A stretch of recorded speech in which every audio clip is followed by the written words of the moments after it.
After 18 months overseas, Daniel was finally home.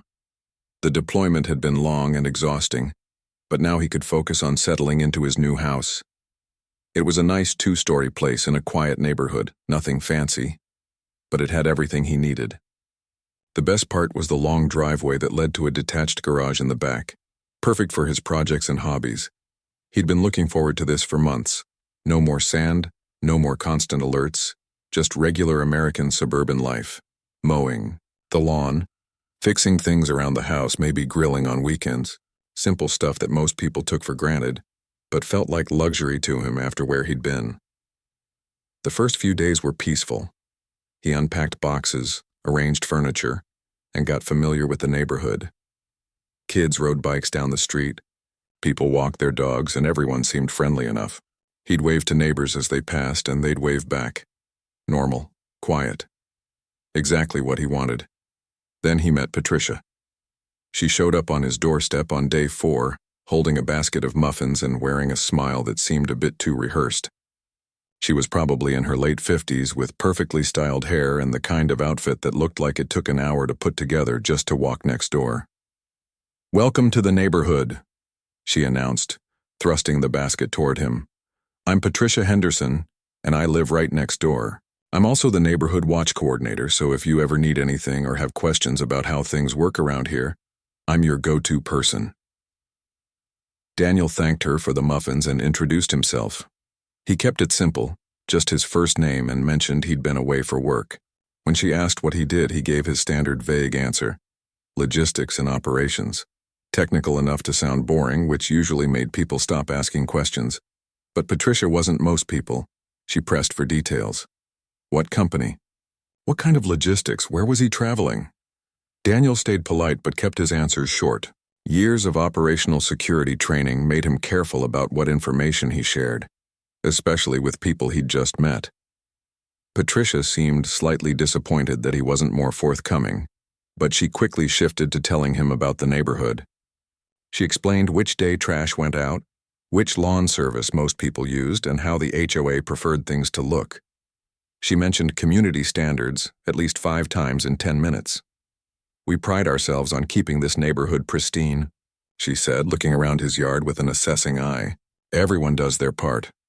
I'm sure you'll fit right in once you learn how we do things here." The way she said it made Daniel's jaw tighten slightly, but he kept his expression neutral. He'd dealt with difficult personalities before. He thanked her again and said he needed to get back to unpacking. Over the next week, Patricia found reasons to stop by or run into him when he was outside. She'd comment on how he was trimming the hedges, suggest he edged the lawn differently, or mention that his recycling bin was still out an hour past when everyone else had brought theirs in. Daniel remained polite. He'd nod, say he'd keep it in mind, and go back to what he was doing. He wasn't going to let someone dictate how he maintained his own property, but he also wasn't looking for conflict. He'd had enough of that overseas. The real trouble started on a Saturday morning.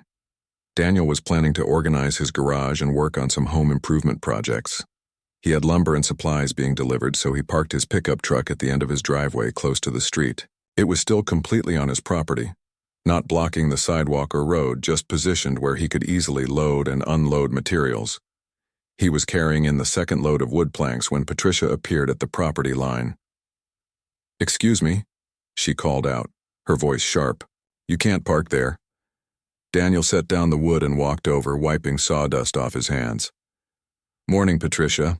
I'm just parked in my driveway. I'm doing some work today, so it's easier to have the truck close to the street." "It's an eyesore," she said flatly. "And I'm quite sure it violates the HOA guidelines.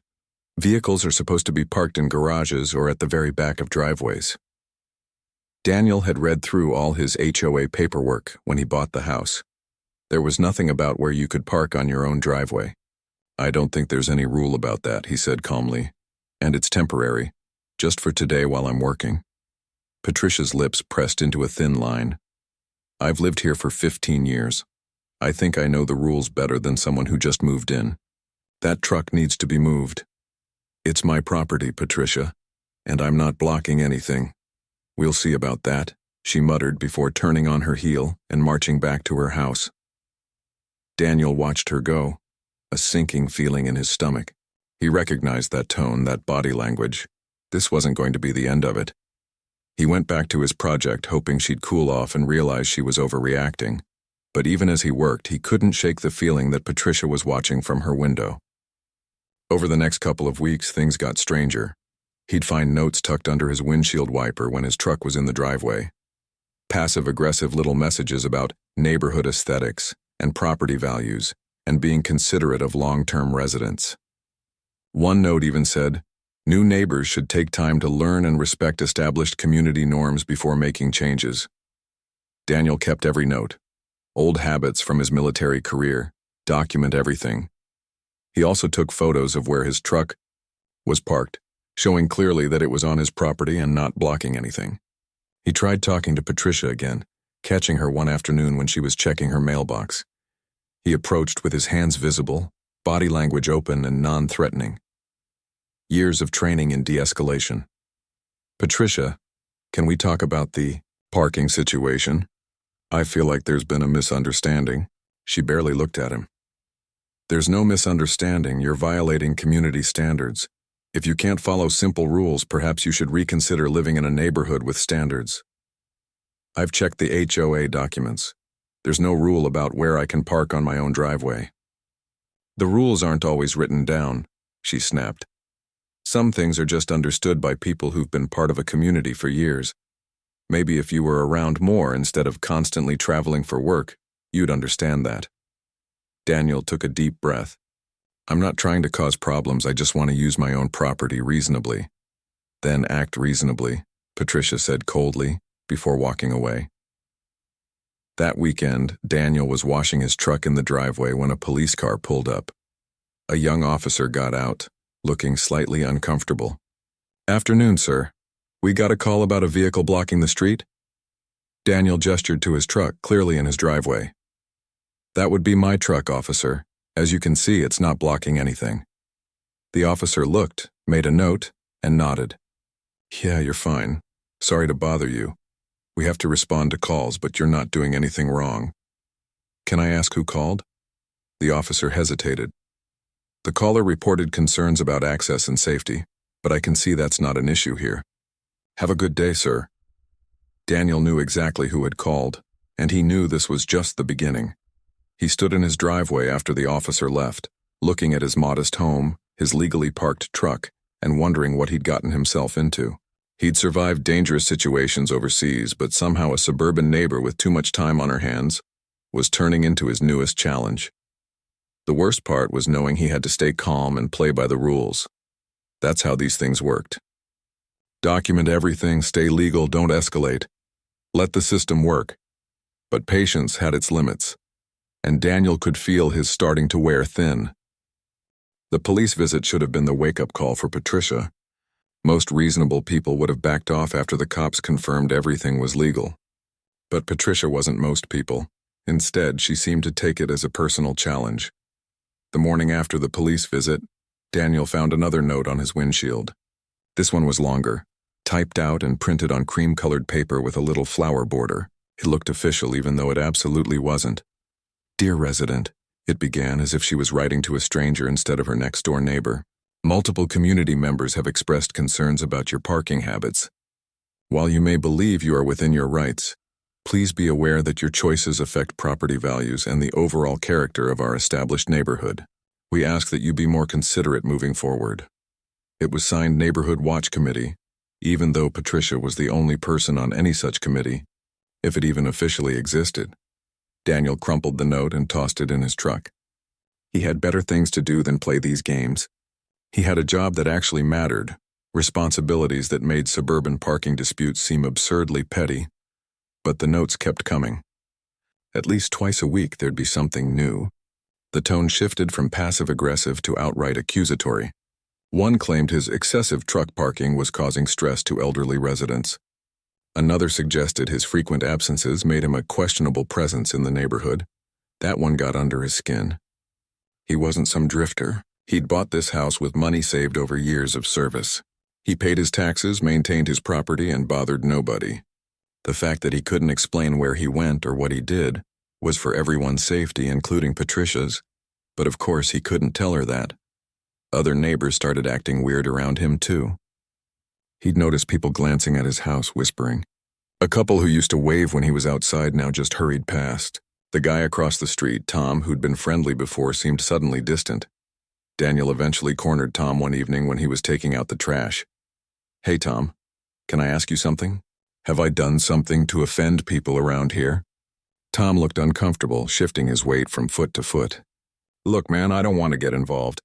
Patricia's been talking to people, saying you're difficult and maybe not who you say you are. Something about you being gone all the time and being secretive. I travel for work. Lots of people do. I know. I don't have a problem with you. But Patricia, she's been here forever. She knows everyone. Most people just find it easier to stay on her good side." Daniel felt a surge of frustration. "So she spreads rumors and everyone just goes along with it?" Tom shrugged apologetically. "She organized the block party last year. She coordinates with the HOA. She knows who to call at the city for every little thing. It's just easier not to cross her. I'm sorry, man. For what it's worth, I think she's being ridiculous. But not ridiculous enough to stand up to her," Daniel noted. After that conversation, he started paying closer attention to Patricia's movements. Not in a creepy way, but he was trained to gather intelligence, and it became clear she was on a campaign. She'd stand in her yard talking to neighbors who passed by, gesturing toward his house. She took photos of his property with her phone, not even trying to hide it.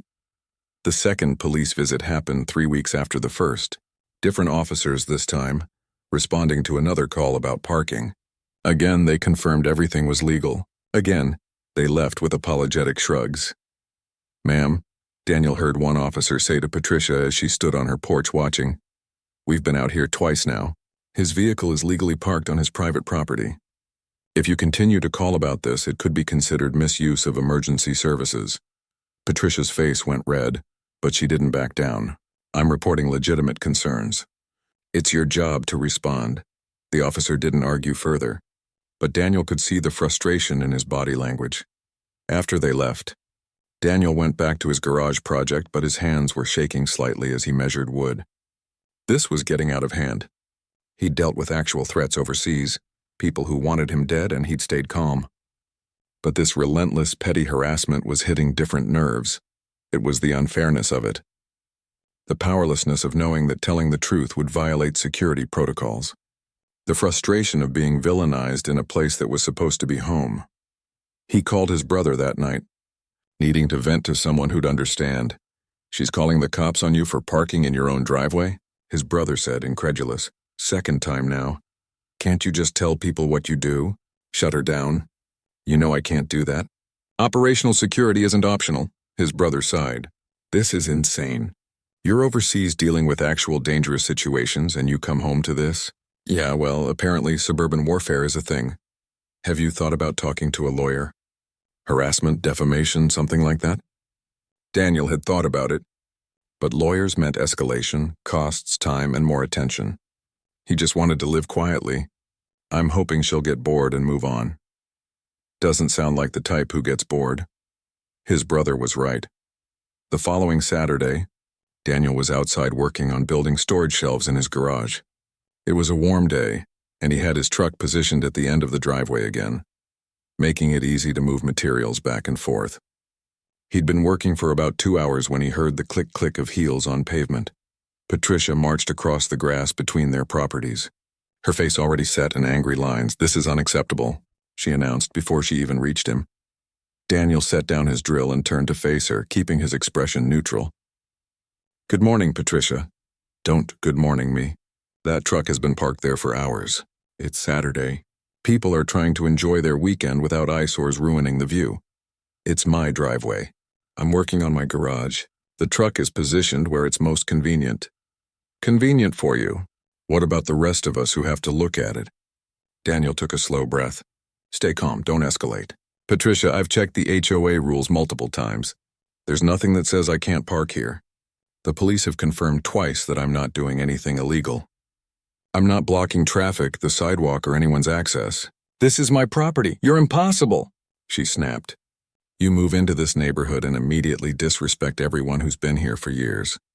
You're never around, you won't tell anyone what you actually do, and now you're deliberately antagonizing me. I'm not trying to antagonize anyone. I'm just trying to work on my house. You're being deliberately difficult.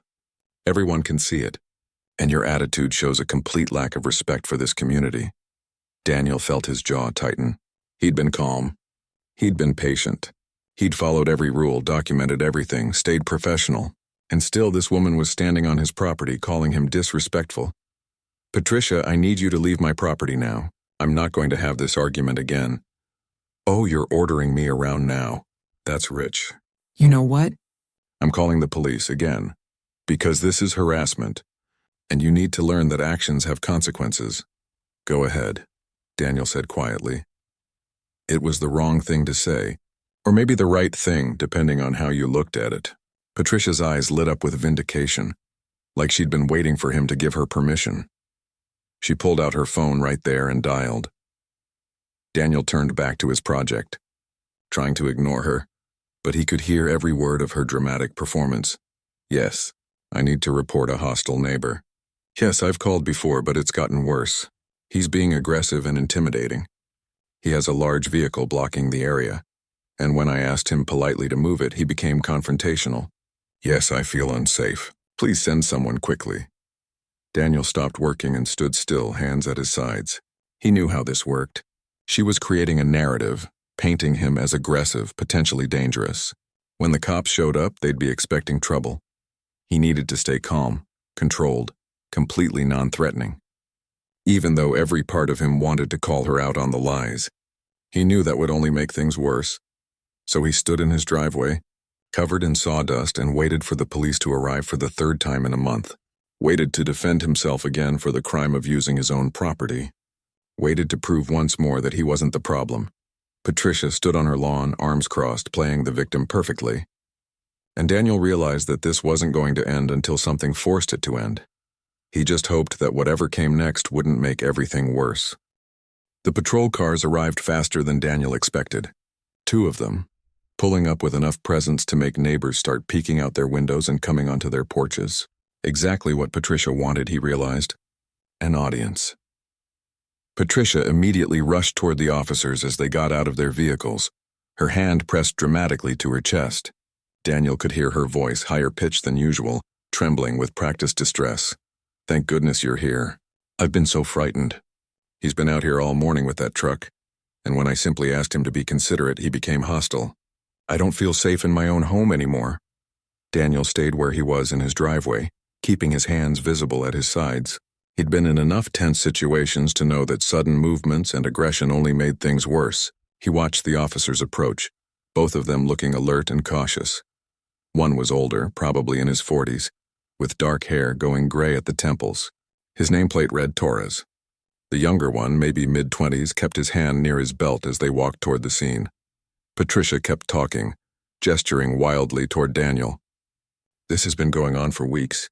He parks that truck there deliberately to antagonize the neighborhood. I've tried to be neighborly.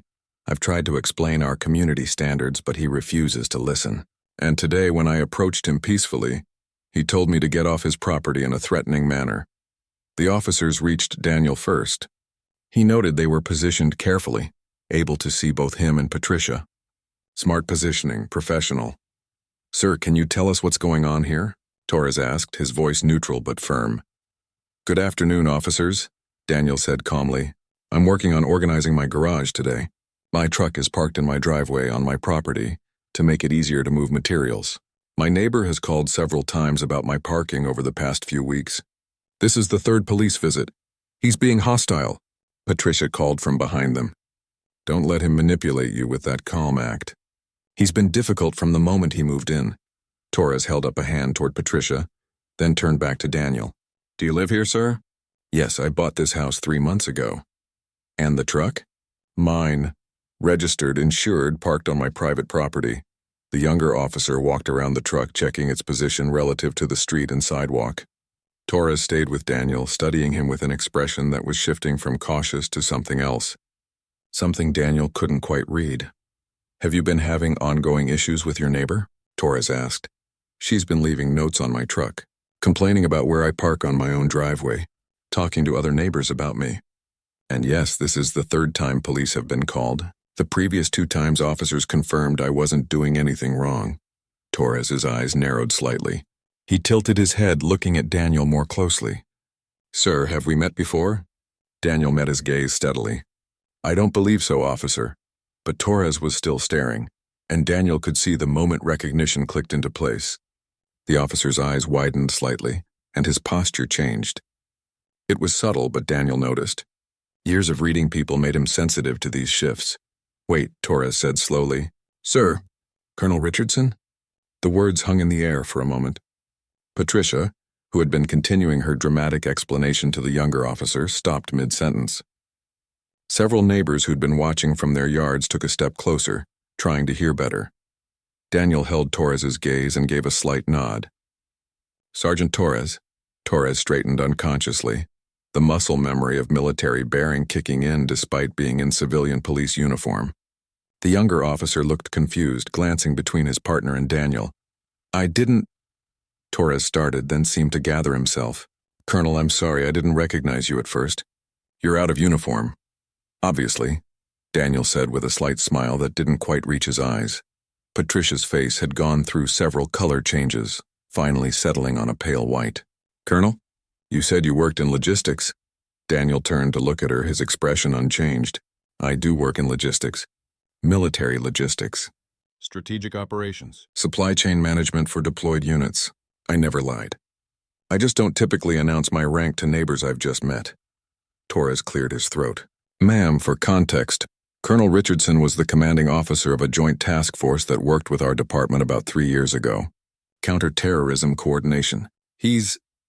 Torres paused, choosing his words carefully. A highly respected officer.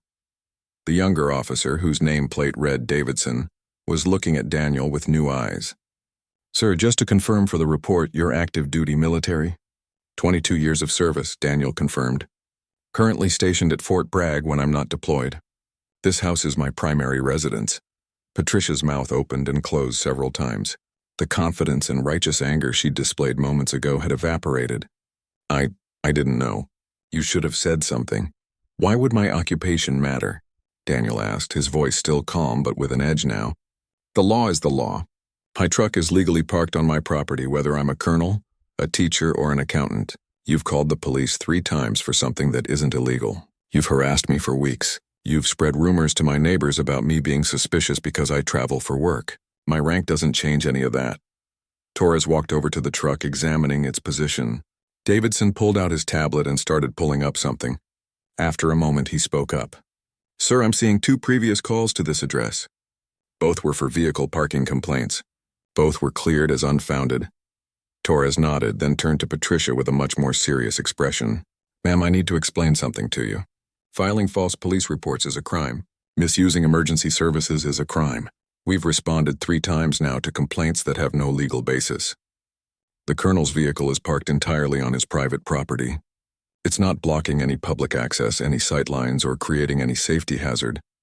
But the neighborhood standards, Patricia started, are not laws. Torres cut her off firmly. HOA rules are civil matters, and from what I understand, there aren't even HOA rules being violated here. You can't call 911 or the police non-emergency line because you don't like where your neighbor parks. I wasn't calling 911. Patricia protested weakly. You called today and said you felt unsafe. That gets bumped up priority. That's 2 units responding to a non-emergency because you wanted to make a point. Torres's voice was professional but stern. This needs to stop, ma'am. If we get another call about this situation and it's unfounded again, you could be cited for misuse of emergency services. Do you understand? Patricia's face flushed red, her eyes darting between the officers, Daniel, and the neighbors watching from their yards. I was just trying to maintain standards. I've lived here for 15 years. I coordinate the neighborhood watch. I keep this community safe. Then I suggest you focus on actual safety issues, Torres said. Not parking disputes that aren't disputes. Davidson had been walking the property line, checking measurements on his phone. For the record, the vehicle is 18 inches inside the property line. Completely legal placement, Torres looked back at Daniel. Colonel, do you want to file a complaint about harassment? Daniel considered it. Part of him wanted to. wanted to make this official, put a stop to it through legal channels, but he also knew that would mean statements, paperwork, possibly court appearances. It would mean more attention, more time dealing with this situation instead of just living his life. Not at this time, he said finally. I just want to be left alone to live in my house peacefully. Torres nodded. Understood. But for the record, you'd be within your rights to pursue it if this continues. He turned back to Patricia. Ma'am, you need to leave the colonel alone. No more notes, no more calls, no more complaints to neighbors. If you have a legitimate emergency, of course call us. But this? He gestured at the truck. This isn't an emergency. This isn't even a problem. Are we clear? Patricia nodded stiffly, her lips pressed into a thin line. She looked like she wanted to argue, to defend herself. But even she could read the room well enough to know she'd lost this one. The officers spent a few more minutes documenting the call, taking photos of the truck's position for their records. Torres talked quietly with Daniel for a moment, asking how he'd been and what had brought him to the area. Normal conversation, but Daniel could feel the weight of Patricia's stare from her yard. When the patrol cars finally pulled away, the neighbors who'd been watching slowly filtered back into their houses. But Daniel could see curtains moving, could feel the shift in atmosphere. The story would spread. Patricia's hold on the neighborhood's perception had been broken. He turned to go back to his garage work, but Patricia's voice stopped him. You should have told me, she said, her voice lacking its earlier confidence. If I'd known you were military, I wouldn't have. Daniel turned back to face her. Wouldn't have what? Harassed me, called the police on me multiple times, spread rumors? The point is, Patricia, you shouldn't have done any of that regardless of who I am or what I do. I'm your neighbor. I bought a house. I follow the law. That should have been enough. She didn't have an answer for that. Daniel went back to his garage, but his hands were. The rest of Saturday passed quietly, but Daniel couldn't shake the tension sitting in his shoulders. He finished his garage project mechanically, his mind only half on the work. The other half kept replaying the scene, analyzing it the way he'd been trained to analyze after-action reports. He'd won, technically. Patricia had been publicly corrected by police officers who clearly respected him. She'd been warned about consequences if she continued. By any reasonable measure, this should be over, but Daniel knew better than to assume things were truly settled. Embarrassed people were unpredictable, and Patricia had built her entire identity around being the neighborhood authority. Having that challenged, especially in front of an audience, could go one of two ways. She'd either back down completely, or she'd find new ways to make his life difficult. He was cleaning up his tools when Tom from across the street approached, looking somewhat sheepish. Hey, man. So, that was intense, Tom said, stopping at the edge of the driveway. Yeah, Colonel, huh? That's pretty serious. Daniel wiped his hands on a rag. It's just a job, Tom. I mean, no it's not, but okay. Tom shifted his weight. Look, I feel like an idiot. Patricia's been telling everyone you were sketchy and I sort of went along with it. I shouldn't have. That's on me. Daniel appreciated the apology even if it was coming a bit late. People want to keep the peace. I get it. Still, for what it's worth, I think a lot of folks are going to feel pretty stupid about listening to her. Word's already spreading. My wife texted 3 friends about it before the cops even left. Tom grinned slightly. Patricia's not going to have the easiest time at the next HOA meeting. After Tom left, Daniel went inside and took a long shower. The hot water helped ease some of the tension, but his mind kept working. He'd dealt with plenty of difficult situations in his career, but at least in those contexts there were clear rules of engagement. Chain of command. Protocols. Here in civilian life, everything felt murkier. Sunday morning brought an unexpected visitor. An older man, maybe in his 70s, knocked on the door around 10. Daniel recognized him as someone who lived a few houses down but had never spoken to him before. Morning, son. Name's Bill Crawford. Heard about yesterday's excitement. Daniel invited him in and Bill got straight to the point. I'm retired Navy, 30 years. Been living in this neighborhood for 12 years and Patricia's been a thorn in my side for at least 10 of them. Bill settled into the chair Daniel offered. She tried the same thing with me when I first moved in. Different excuse, same harassment. Called the city on me for my fence height, which was perfectly legal. Called the HOA about my grass, which was fine. Told neighbors I was letting my property decline, which was nonsense. What made her stop? Daniel asked. My wife, God rest her soul, was a lawyer. She wrote Patricia a cease and desist letter on proper legal letterhead, explaining exactly how harassment laws worked and what defamation meant. Patricia backed off real quick when she realized she might actually face consequences. Bill leaned forward. Point is, son, you're not the first, and you wouldn't have been the last. Patricia likes control. She likes being the person everyone has to deal with. When someone doesn't automatically bow to her authority, she sees it as a threat. Yesterday embarrassed her badly, which means she's either going to slink away and leave you alone or she's going to get sneakier. Sneakier how? Anonymous complaints to the city. HOA violations that don't exist but require you to prove they don't exist. She's done it before. Nothing big enough to really matter, but annoying enough to be a constant drip of irritation. Bill pulled out a business card. This is my nephew. He's a lawyer. If she starts up again, call him. First consultation's free for military. Daniel took the card, grateful but hoping he wouldn't need it. Thank you. I appreciate it. Thank you for your service, son. And for standing up to her. A lot of folks in this neighborhood have been waiting for someone to do that. Monday brought more evidence that the story had spread. Daniel's mailbox had a note from a couple 3 houses down, inviting him to a barbecue the following weekend. A woman jogging past with her dog actually stopped to introduce herself and apologize for being standoffish before. Even the teenager who mowed lawns in the neighborhood asked if Daniel needed any yard work done. Mentioning his dad was a veteran too.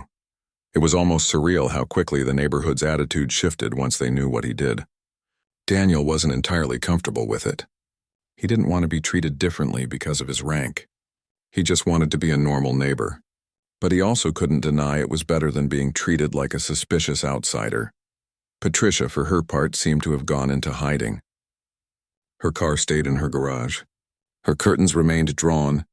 Daniel didn't see her once for 3 days. On Thursday, when he came home from base, he found a white envelope tucked into his door. No stamp, no address, just his name handwritten on the front. Inside was a single sheet of paper with a brief, stiff message. Daniel, I apologize for the misunderstanding regarding your vehicle parking.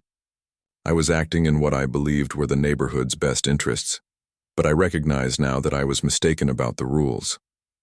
I hope we can move forward as cordial neighbors. Patricia Henderson. It wasn't a great apology. It didn't acknowledge the harassment, the rumors, or the multiple police calls. It framed everything as a misunderstanding, rather than deliberate actions on her part. But it was something. Daniel considered his options. He could ignore it.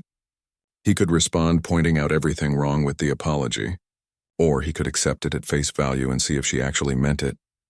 He chose the last option, mostly because he was tired of conflict. He wrote a brief note back saying he appreciated the apology and agreed that moving forward positively was the best approach. He dropped it in her mailbox that evening. Over the next 2 weeks, an uneasy peace settled over the situation. Patricia still avoided him, but she stopped glaring from her window. The note stopped. No more police calls. Daniel parked his truck wherever he needed to in his driveway and nothing happened. But he noticed other things. At the HOA meeting he attended for the first time, several residents brought up concerns about how the neighborhood watch program was being run. Someone mentioned that perhaps they needed more than one person coordinating it. Patricia sat stiff-backed and silent through most of the meeting, only speaking when directly asked questions. Tom mentioned to Daniel afterward that several people had complained to the HOA board about Patricia's behavior over the years, things they'd been afraid to bring up before because she had so much influence. But Daniel's situation had opened a door and people were walking through it. She's probably going to step down from the neighborhood watch thing, Tom said. Word is the board asked her to consider it. Not forced, but strongly suggested. Daniel felt a complicated mix of emotions about that. He hadn't wanted to ruin Patricia's position in the community. He just wanted her to leave him alone. But actions had consequences, and she'd earned these consequences through years of behavior, not just what she'd done to him. The barbecue that weekend was surprisingly nice. Daniel met more neighbors in 2 hours than he had in the previous 3 months. People were friendly, genuinely interested in getting to know him rather than interrogating him. A retired Army sergeant bonded with him over shared experiences. A teacher asked thoughtful questions about what it was like being deployed. Kids asked if he'd ever flown in a helicopter. It felt normal, like what he'd hoped living here would feel like from the start. Patricia didn't attend, though he noticed several people mention her absence in whispered conversations. He tried not to pay attention to the gossip. It felt petty, even if part of him understood it was a natural reaction to years of her controlling behavior finally catching up to her. On Monday evening, 3 weeks after the police incident, Daniel was grilling dinner on his back patio when he heard a knock at his front door. He walked around the house to find Patricia standing there, looking smaller somehow than she had before. Less confident, almost vulnerable. "I'm not here to cause trouble," she said quickly before he could speak. "I just wanted to talk. Really talk. If you have a minute." Daniel considered sending her away. He'd gotten his piece. Things were finally calm. Did he really want to risk stirring it up again? But something in her expression made him step aside and gesture for her to come in. They sat in his living room, an awkward silence stretching between them. Patricia looked around at his furniture, his bookshelf with military history volumes, the photos on the wall from various deployments. "I've been doing a lot of thinking," she finally said, "about why I acted the way I did. And I've realized some things about myself that aren't very flattering." Daniel waited, letting her work through whatever she'd come to say. "My husband died 6 years ago," Patricia continued quietly. "After that, I threw myself into managing the neighborhood, being the person everyone came to, the one who kept things organized and running smoothly. It gave me purpose, made me feel important when everything else in my life felt empty." She looked down at her hands. "When you moved in and didn't automatically defer to me, didn't ask my permission or advice, it felt threatening, like you were challenging the one thing I had left. And instead of recognizing that as my problem, Daniel took a breath, considering his response. He could hold on to the anger, the frustration of those weeks of harassment. He'd earned that right. But he'd also learned over years of service that sometimes the hardest thing, and the right thing, was to accept a genuine apology and move forward. "I appreciate you saying that," he said finally, "and I accept your apology. What you did was wrong. But I understand that people act out when they're hurting. Doesn't excuse it, but I understand it." Patricia nodded, seeming relieved but also sad. "I heard I'm being asked to step down from the neighborhood watch. That's between you and the HOA board." "I know. And honestly, maybe it's for the best. I think I've been holding on to control for so long that I forgot what I was supposed to be controlling for. It was never about power. It was supposed to be about making this a nice place to live." She stood up slowly. "Anyway, I won't take up more of your time. I just needed you to hear that from me directly." Daniel walked her to the door. Before she left, he said, "Patricia, for what it's worth, channeling grief into purpose isn't wrong. You just took it too far. There are probably better ways to stay involved in the community, ways that don't require being in charge of everything." She gave him a sad smile. "Maybe you're right. I'll think about it." After she left, Daniel stood on his porch for a while, watching the evening settle over the neighborhood. Kids rode bikes down the street. Someone was barbecuing 3 houses down. A couple walked their dog past, waving at him. It was the normal, peaceful suburban life he'd wanted all along. Over the following months, the neighborhood found a new equilibrium. Patricia did step down from the neighborhood watch coordinator position. A committee of 3 people took over instead, making it less about one person's vision and more about actual community safety. Patricia still lived next door, but she kept to herself mostly, offering quiet waves when they crossed paths but not trying to engage beyond that. Daniel heard through the neighborhood grapevine that she'd started volunteering at a local veterans support center. Someone mentioned she was using her organizational skills to help coordinate resources for families of deployed service members. It seemed fitting somehow. A better use of her energy than policing driveway parking. The shift in how neighbors treated Daniel was more complex to navigate. Once word spread about his rank and service, people started treating him with a kind of reverence that made him uncomfortable. They'd thank him for his service constantly, ask for his opinion on military matters at every gathering, defer to him in neighborhood decisions like his rank automatically made him right about landscaping disputes or block party planning. Tom noticed Daniel's discomfort at a cookout one evening. "Too much hero worship?" he asked with a knowing grin. "I just want to be a regular neighbor," Daniel admitted. "The rank is what I do at work. Here, I'm just a guy who wants to grill burgers and mow his lawn in peace. Give it time. The novelty will wear off. Right now, everyone's overcompensating because they feel guilty about how Patricia had them treating you before." Tom was right. After a few months, things normalized. People still respected his service, but they stopped treating him like a celebrity.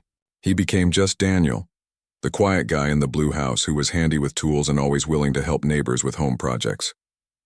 He built a friendship with Bill, the retired Navy veteran down the street. They'd sit on Bill's porch on Saturday afternoons, drinking coffee and swapping stories. Not always military stories. Sometimes just regular life stuff. Bill's perspective on aging, on losing his wife, on finding purpose after service ended, helped Daniel think about his own future. "You thinking about retirement?" Bill asked one afternoon. "Eventually. Got a few more years before I'm eligible." "What'll you do after?" Daniel shrugged. "Haven't figured that out yet. Part of me can't imagine not being in uniform. Another part of me is tired." "Really tired? That's normal," Bill said. "The transition's harder than people think. You go from having every day structured, clear mission objectives, chain of command, to just nothing. You're just a civilian who has to figure out what groceries to buy and whether to watch TV or read a book. Sounds simple, but it's an adjustment. How'd you handle it?" "Poorly at first," Bill admitted. "Got depressed. Drove my wife crazy. Then I started volunteering. Doing woodworking. Found a veterans group. Built a new routine. New mission, just a different kind." Daniel thought about that conversation a lot over the following weeks. He'd been so focused on surviving the deployment rotation, on getting through each assignment, that he hadn't really planned for what came after. The Patricia situation had been a wake-up call in an unexpected way. It showed him that civilian life had its own battles, its own challenges that couldn't be solved with military training alone. One evening in early fall, Daniel was raking leaves when a young couple walked up his driveway. They were probably in their late 20s, looking nervous but friendly. "Hi, we're Jake and Lauren. We're moving in 2 houses down next week. Patricia told us we should introduce ourselves to you." That was unexpected. "Patricia sent you?" "Yeah," Lauren said. "She's been really helpful, actually. Gave us information about trash pickup, HOA rules, best contractors for various things. And she specifically said we should meet you, that you were a good neighbor and could probably help us with home repair advice, since we're first-time homeowners and kind of clueless." Daniel couldn't help but smile. "Well, welcome to the neighborhood. And yeah, happy to help if you need anything." After they left, Daniel found himself rethinking his assessment of Patricia. She hadn't disappeared or become bitter. She'd found a different way to be helpful, one that didn't require controlling everything. Maybe people really could change when forced to confront their behavior. A few days later, he ran into Patricia at the mailbox. It was the first time they'd been within speaking distance since her apology months ago. "Heard you met Jake and Lauren," she said, not quite making eye contact. "Yeah, nice couple. They seem like good people, young but eager to learn." She paused, then added, "I told them about the neighborhood honestly this time, including that I had issues adjusting when new people moved in, but that the community's working on being more welcoming." "That's good of you." "Well, I'm trying." She gave a slight smile. "Baby steps, right?" "Baby steps," Daniel agreed. As autumn turned to winter, Daniel found himself actually enjoying the neighborhood rhythms. The holiday decorations, the progressive dinner where different families hosted each course, the snow day when neighbors helped each other shovel driveways. He was part of the community in a way he hadn't been before. He still deployed, still spent long stretches away from home. But when he came back, his house felt like home in a way it hadn't during those first difficult months. Neighbors checked on his property while he was gone. Tom collected his mail. Someone even mowed his lawn once without being asked. On a cold December evening, Daniel hosted a small gathering. Just a few neighbors, nothing fancy. Bill was there, Tom and his wife, Jake and Lauren, a few others. Even Patricia showed up, bringing homemade cookies and staying for exactly 1 hour before politely excusing herself. It was comfortable, easy, the kind of evening that reminded Daniel why he served. These small moments of normal life, of community, of people just being decent to each other. After everyone left, Daniel stood in his driveway looking at his house. His truck was parked at the end of the driveway. Nobody cared. Nobody would call the cops. It was such a small thing, but it represented something larger, the freedom to just exist without justifying yourself constantly. He thought about that first confrontation with Patricia, the stress and frustration of those weeks. At the time, it had felt like the worst possible homecoming. But in a strange way, it had forced everyone, including him, to confront things that needed confronting. Patricia had to face how she'd been treating people. The neighborhood had to examine why they'd gone along with it, and Daniel had to learn how to stand his ground in civilian life, how to navigate conflicts without military structure to back him up. There was an irony to the whole situation that wasn't lost on him. He'd survived combat zones, led soldiers through life-threatening situations, made decisions that affected hundreds of lives. But a parking dispute with a suburban neighbor had taught him things about civilian life, about community, and about human nature that all his military training hadn't covered. Bill had been right. The transition from military to civilian life was harder than people realized. It wasn't just about finding new purpose or staying busy. It was about learning to live in a world where conflicts weren't solved by clear chains of command, where people's motivations were messy and complicated, where sometimes the right action was just patience and documentation and waiting for the system to work.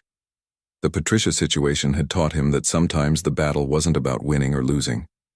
It was about maintaining your integrity while letting the truth speak for itself, about staying calm when provoked, about recognizing that people acted from their own pain and fear, even when they were directing it at you unfairly. Inside his house, Daniel made himself coffee and sat down at his desk. He had reports to review for an upcoming assignment, preparations to make before his next deployment. But for just a moment he let himself appreciate the